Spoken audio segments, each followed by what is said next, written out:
Good morning friends, સ્વાગત છે તમારું અમારી યુટ્યુબ ચેનલમાં. ધોરણ 12 કોમર્સ, વિષય એકાઉન્ટન્સી, ચેપ્ટર નંબર 1 શેર મૂડીના હિસાબો. મિત્રો, લાસ્ટ લેક્ચર્સમાં આપણે સ્વાધ્યાયનો છઠ્ઠો દાખલો ક્લિયર કરેલો. આજના વિડિયો લેક્ચર્સમાં આપણે સ્વાધ્યાયનો 7મો દાખલો છે એનો અભ્યાસ કરવાનો છે. મિત્રો, દાખલો ગણતા પહેલા તમે ટેક્સ્ટબુક અને કેલ્ક્યુલેટર સાથે રાખશો, જેથી તમે દાખલાની દરેક વિગતો છે એને ખૂબ સારી રીતે સમજી શકો. સ્વાધ્યાય દાખલા નંબર 7 આપણને ટેક્સ્ટબુકની અંદર પેજ નંબર 58 ઉપર આપેલો છે. એની રકમ મિત્રો આ પ્રમાણે છે.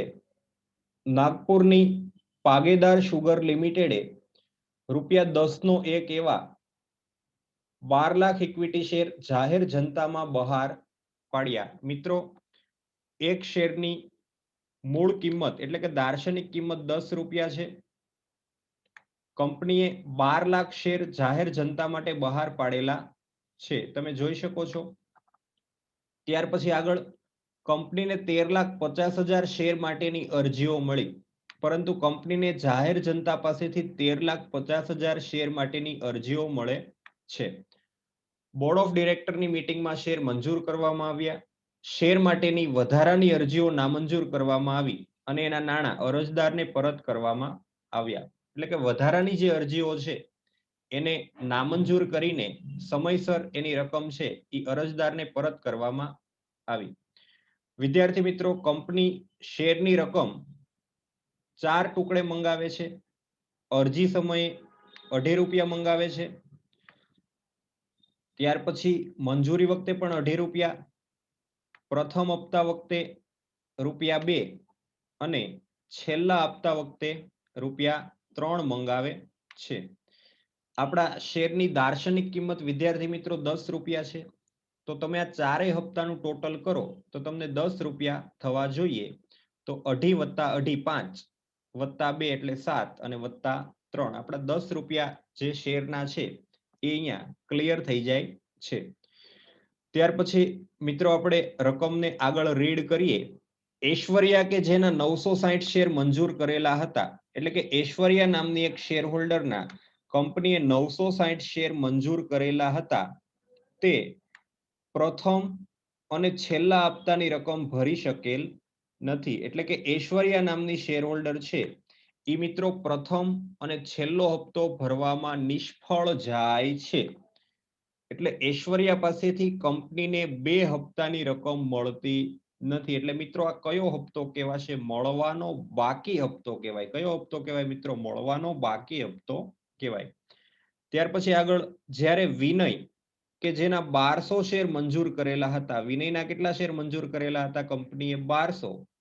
તે છેલ્લા હપ્તાના નાણાં ભરી શકેલ નથી. એટલે મિત્રો ઐશ્વર્યા છે એ પ્રથમ અને આખરી હપ્તો ભરતી નથી, જ્યારે વિનય નામનો એક શેર હોલ્ડર છે એ છેલ્લા હપ્તાના નાણાં ભરી શકતો નથી. આ સિવાયના બાકીના શેર હોલ્ડર પાસેથી સમયસર બધી જ રકમ મળી ગઈ હતી. અને બહુ અગત્યનો શબ્દ છે મિત્રો, હવે પછીનું સેન્ટેન્સ ખાસ ધ્યાનમાં રાખશો. ઐશ્વર્યા અને વિનયે પછીથી બાકી હપ્તાની રકમ કંપનીને ચૂકવી હતી. એટલે કે જ્યારે કંપનીએ આ રકમ મંગાવી હતી ત્યારે આ બંને શેર હોલ્ડર છે એ કંપનીને રકમ ચૂકવતા નથી, પરંતુ પછીથી છેલ્લે આ બંને શેર હોલ્ડરે આ હપ્તાની રકમ છે એ કંપનીને ચૂકવી આપી હતી. વ્યાજની અસર આપ્યા વગર ઉપરના વ્યવહારો અંગે જરૂરી આમનોંધ કંપનીના ચોપડે પસાર કરો. મિત્રો, આ બધા વ્યવહારોના આધારે આપણે પાગેદાર શુગર લિમિટેડના ચોપડે આમનોંધ પસાર કરવાની છે. તમે ટેક્સ્ટબુક અને કેલ્ક્યુલેટર સાથે રાખશો. હવે આપણે દાખલો ગણવાની શરૂઆત કરીએ.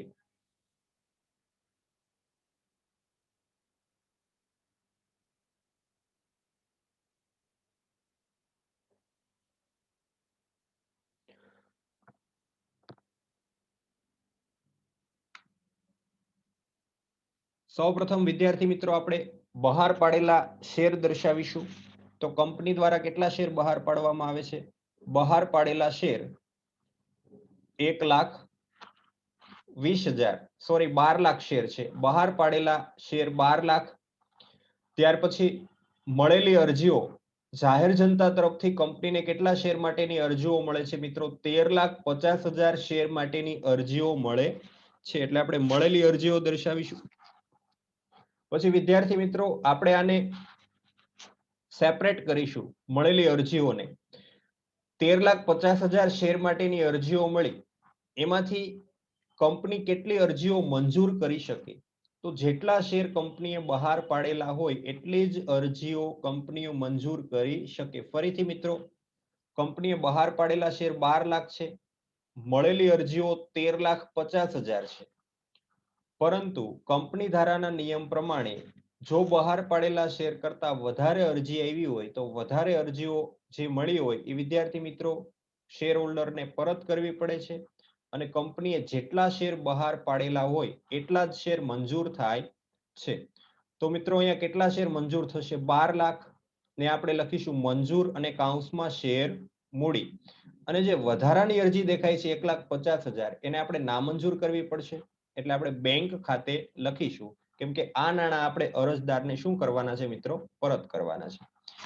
ત્યાર પછી આપણે કોષ્ટક તૈયાર કરીશું જેમાં ચારેય હપ્તાના નામ દર્શાવીએ. અરજી, મંજૂરી, પ્રથમ હપ્તો, આખરી હપ્તો. એની રકમ લખી દઈએ. અરજીના 2.5, મંજૂરીના 2.5, પ્રથમ હપ્તાના 2 અને આખરી હપ્તાના 3. પછી મિત્રો બે શેર હોલ્ડર અહીંયા એવા છે કે જે સમયસર હપ્તો ચૂકવી શકતા નથી. તો એને કેવો હપ્તો કહેવાય મિત્રો? મળવાનો બાકી હપ્તો. પેલા ઐશ્વર્યા નામની શેર હોલ્ડર છે, એના 960 શેર ઉપર એ પ્રથમ હપ્તો ભરવામાં નિષ્ફળ જાય છે અને આખરી હપ્તો પણ ભરી શકતી નથી. એટલે મળવાનો બાકી હપ્તો 960 શેર ઉપર પ્રથમ હપ્તો અને 960 શેર ઉપર આખરી હપ્તો, આ બંને હપ્તા છે એ ઐશ્વર્યા નામની શેર હોલ્ડર ભરી શકતી નથી. ત્યાર પછી મિત્રો વિનય નામનો એક શેર હોલ્ડર છે કે જેની પાસે 1200 શેર હતા, તે માત્ર આખરી હપ્તો ચૂકવવામાં નિષ્ફળ જાય છે. તો આખરી હપ્તામાં આપણે દર્શાવીશું 1200 શેર. વિનય નામનો શેર હોલ્ડર છે. તો અહીંયા આપણને આખરી હપ્તો અને પ્રથમ હપ્તો છે એ બે શેર હોલ્ડર પાસેથી મળતો નથી. તો એને વિદ્યાર્થી મિત્રો આપણે મળવાના બાકી હપ્તા ખાતે દર્શાવીશું. તો હવે આપણે આમ નોંધની શરૂઆત કરીએ.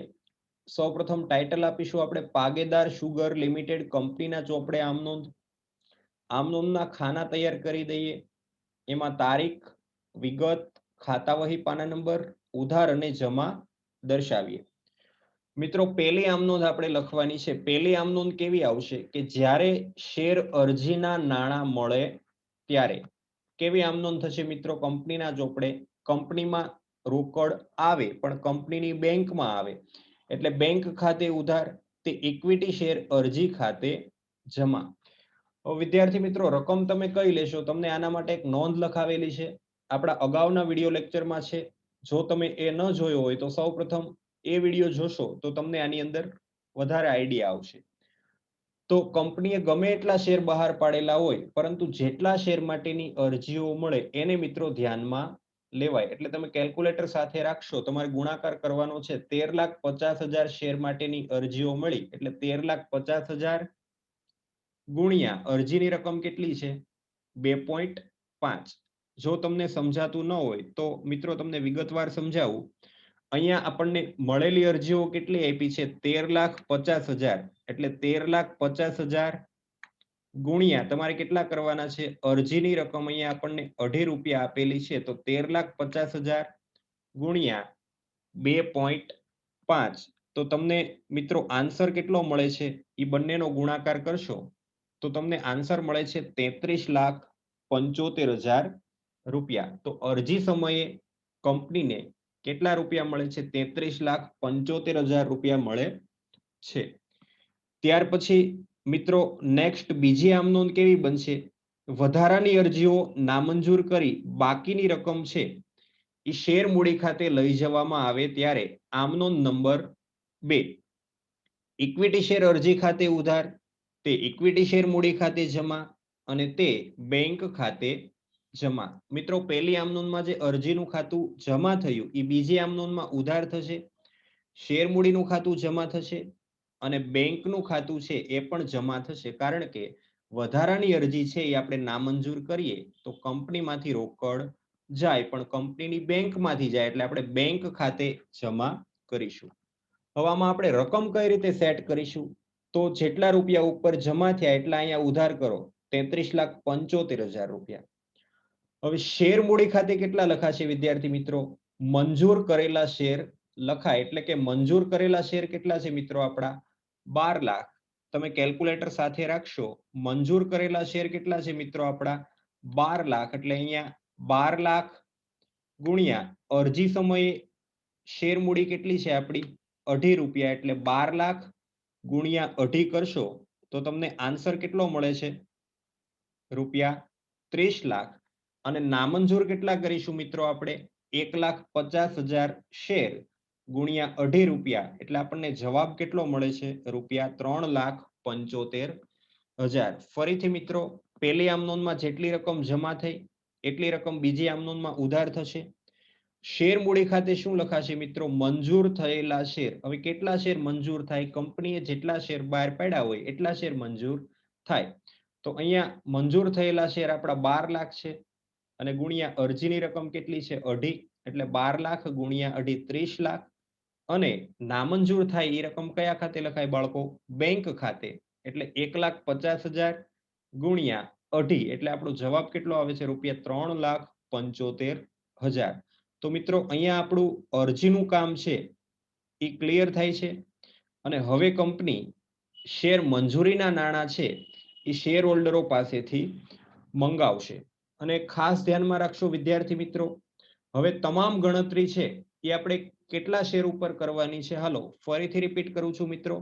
હવે તમામ ગણતરી આપણે કેટલા શેર ઉપર કરવાની છે વિદ્યાર્થી મિત્રો? તમામ ગણતરી આપણે હવે 12 લાખ શેર ઉપર કરવાની છે. કારણ કે આપણે જે વધારાના શેર હતા એના નાણાં અરજદારને પરત કરી દીધેલા છે. એટલે તમામ ગણતરી હવે 12 લાખ શેર ઉપર થશે.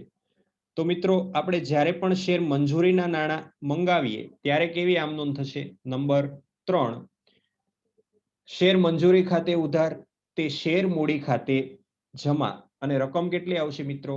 આ 12 લાખ શેર ગુણ્યા મંજૂરીની રકમ કેટલી છે? 2.5. એટલે 12 લાખ ગુણ્યા 2.5. એટલે આન્સર કેટલો મળે છે? રૂપિયા 30 લાખ. ત્યાર પછી મંજૂરીની રકમ મળે તો એની કેવી આમ નોંધ થશે? આમ નોંધ નંબર 4, બેંક ખાતે ઉધાર તે ઇક્વિટી શેર મંજૂરી ખાતે જમા. પૈસા આવે છે એટલે બેંક ખાતે ઉધાર. અને અગાઉની આમ નોંધમાં મંજૂરી ખાતું ઉધાર હતું, એ પૈસા મળ્યા એટલે જમા થઈ ગયું, ખાતું ક્લોઝ થઈ ગયું. મિત્રો જોઈ શકો છો તમે, મંજૂરીમાં કોઈ હપ્તો મળવાનો બાકી નથી. એટલે પૂરેપૂરી રકમ આપણને મળી જશે. 30 લાખ આપણે મંગાવ્યા હતા તો એ 30 લાખ રૂપિયા કંપનીને મળશે. ત્યાર પછી નેક્સ્ટ મિત્રો, પ્રથમ હપ્તો મંગાવવાની આમ નોંધ આપણે લખીએ. 5મી આમ નોંધ, ઇક્વિટી શેર પ્રથમ હપ્તા ખાતે ઉધાર તે ઇક્વિટી શેર મૂડી ખાતે જમા. પણ રકમ કેટલી આવશે મિત્રો? 12 લાખ શેર કેટલા રૂપિયા મંગાવવાના છે?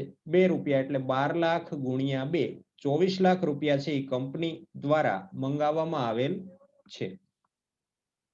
ત્યાર પછી મિત્રો, પ્રથમ હપ્તાની રકમ મળે ત્યારે કેવી આમ નોંધ થશે? ખાસ ધ્યાન રાખશો બાળકો. પ્રથમ હપ્તામાં એક હપ્તો મળવાનો બાકી છે. અને તમને અગાઉના લેક્ચરમાં પણ મેં જણાવેલું હતું કે મળવાનો બાકી હપ્તો હંમેશા વિદ્યાર્થી મિત્રો બેંક વાળી આમ નોંધમાં આવે. એટલે કે જ્યારે આપણને પ્રથમ હપ્તાની રકમ મળે ત્યારે આપણે કેવી આમ નોંધ લખીએ છીએ? નંબર 6, બેંક ખાતે ઉધાર એક હપ્તો મળવાનો બાકી છે મિત્રો, એટલે આપણે મળવાના બાકી હપ્તા ખાતે ઉધાર કરવું પડશે. કારણ કે કંપનીનું લેણું છે. મળવાના બાકી હપ્તા ખાતે ઉધાર અને તે ઇક્વિટી શેર પ્રથમ હપ્તા ખાતે જમા. તમે જોઈ શકો છો બાળકો, 5મી આમ નોંધમાં પ્રથમ હપ્તાનું ખાતું ઉધાર હતું એ અહીંયા જમા થાય છે. એટલે પ્રથમ હપ્તાનું ખાતું બંધ થઈ જાય છે. 5મી આમ નોંધમાં તમે જોઈ શકો છો કેટલી રકમ ઉધાર થઈ હતી વિદ્યાર્થી મિત્રો? રૂપિયા 24 લાખ. તો આપણે રકમ અહીંયા કઈ રીતે સેટ કરશું? જેટલી રકમ ઉધાર થઈ એટલી રકમ તમે અહીંયા જમા કરી દો. સૌપ્રથમ 24 લાખ રૂપિયા જમા. મળવાના બાકી હપ્તા ખાતે કેટલી રકમ આવશે વિદ્યાર્થી મિત્રો? 960 શેર ઉપર 2 રૂપિયા મળેલા નથી. એટલે 960 ગુણ્યા 2, તો આપણો આન્સર કેટલો આવશે? 19,20. તો હવે તમને કેટલી રકમ મળેલી હશે? આ 24 લાખ રૂપિયા છે એમાંથી 19,20 બાદ કરી દો તો આન્સર કેટલો આવે છે મિત્રો? 23,98,080 આપણને પ્રથમ હપ્તા પેટે મળેલી રકમ છે. ત્યાર પછી વિદ્યાર્થી મિત્રો આખરી હપ્તાની રકમ શેર હોલ્ડરો પાસેથી મંગાવવી પડશે. એની આમ નોંધ કેવી થશે? ઇક્વિટી શેર આખરી હપ્તા ખાતે ઉધાર, તે ઇક્વિટી શેર મૂડી ખાતે જમા. અને વિદ્યાર્થી મિત્રો આપણે બધા જ શેર હોલ્ડર પાસેથી રકમ મંગાવવાની છે. એટલે 12 લાખ શેર ઉપર કેટલા રૂપિયા મંગાવવાના છે? ₹3. તો આન્સર કેટલો આવશે મિત્રો? 12 લાખ ગુણ્યા 3 કરો તો ₹36 લાખ આપણે આખરી હપ્તા પેટે મંગાવેલી રકમ ગણાય. ત્યાર પછી મિત્રો આખરી હપ્તાની રકમ મળે તો કેવી નોંધ થશે? બેંક ખાતે ઉધાર. અહીંયા પણ મિત્રો હપ્તો મળવાનો બાકી છે તો એક ખાતું જોઈન્ટ કરવું પડશે. મળવાના બાકી હપ્તા ખાતે ઉધાર, તે ઇક્વિટી શેર આખરી હપ્તા ખાતે જમા. આની રકમ મિત્રો કઈ રીતે સેટ કરશો તમે? ઉપરની આમ નોંધમાં જેટલા તમે ઉધાર કર્યા એટલા સૌપ્રથમ તમે જમા કરી દો, ₹36 લાખ. મળવાના બાકી હપ્તા ખાતે ઉધાર કેટલા થશે? તો તમારે આ બંનેનો સરવાળો કરવાનો છે. 1200 પ્લસ 960 જે જવાબ આવે એના ગુણ્યા 3. એટલે મળવાના બાકી રૂપિયા કેટલા થાય મિત્રો? 6480. તો 6480 રૂપિયા તમને મળ્યા નથી તો કેટલા રૂપિયા મળ્યા હશે? ટોટલ 36 લાખ રૂપિયા આપણે મંગાવેલા હતા, એમાંથી 6480 રૂપિયા મળતા નથી તો કેટલા રૂપિયા મળ્યા હશે મિત્રો? 34,93,520 રૂપિયા છે એ આખરી હપ્તા પેટે કંપનીને મળેલા હશે. અને લાસ્ટમાં વિદ્યાર્થી મિત્રો તમને એવું કીધેલું હતું કે ઐશ્વર્યા અને વિનયે પછીથી બાકી હપ્તાની રકમ છે એ કંપનીને ચૂકવી આપેલ છે. એટલે મિત્રો અહીંયા આપણી બેઝિક આમ નોંધ જે 8 છે એ પૂરી થઈ જાય છે. અને ઓલા બંને શેર હોલ્ડરો છે એ પછીથી બાકી હપ્તાની રકમ છે એ કંપનીને ચૂકવી આપે છે. એટલે આપણે અહીંયા 9મી આમ નોંધ પણ બનાવવી પડશે મિત્રો. કંપની પાસે પૈસા આવશે એટલે કેવી આમ નોંધ થશે? નંબર 9 બેંક ખાતે ઉધાર. અને અગાઉ વિદ્યાર્થી મિત્રો તમે જોઈ શકો છો અગાઉની આમ નોંધમાં જ્યારે પેલા બંને શેર હોલ્ડરે હપ્તાની રકમ ચૂકવી ન હતી ત્યારે આપણે મળવાના બાકી હપ્તા ખાતે આ રકમ ઉધાર કરેલી હતી. તમે જોઈ શકો છો અહીંયા હું સ્ક્વેર બ્રેકેટ બનાવું છું. એમાં મળવાનો બાકી હપ્તો અગાઉ આપણે શું કરેલો હતો? ઉધાર. પણ હવે આ બંને શેર હોલ્ડરો છે એ હપ્તાની રકમ કંપનીને ચૂકવી આપે છે. એટલે આ મળવાનો બાકી હપ્તો જે ઉધાર હતો એને મિત્રો આપણે હવે શું કરવો પડશે? આપણે જમા કરવો પડશે.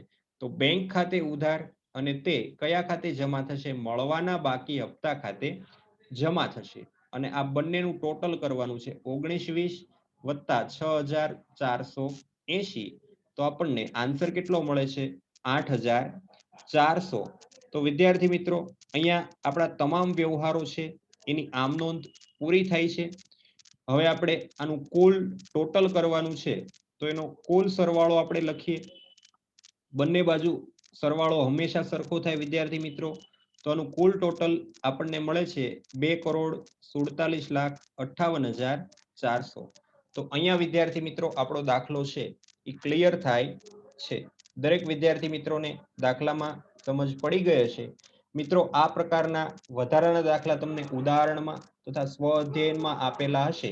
એની પ્રેક્ટિસ કરીને આ કોન્સેપ્ટને તમે વધારે મજબૂત કરી શકો છો. તો મિત્રો આજનો લેક્ચર આપણે અહીંયા સ્ટોપ કરીએ છીએ. ફરીથી મળીશું નવા લેક્ચરમાં નવા દાખલા સાથે. ત્યાં સુધી દરેક વિદ્યાર્થી મિત્રોને જય શ્રી કૃષ્ણ.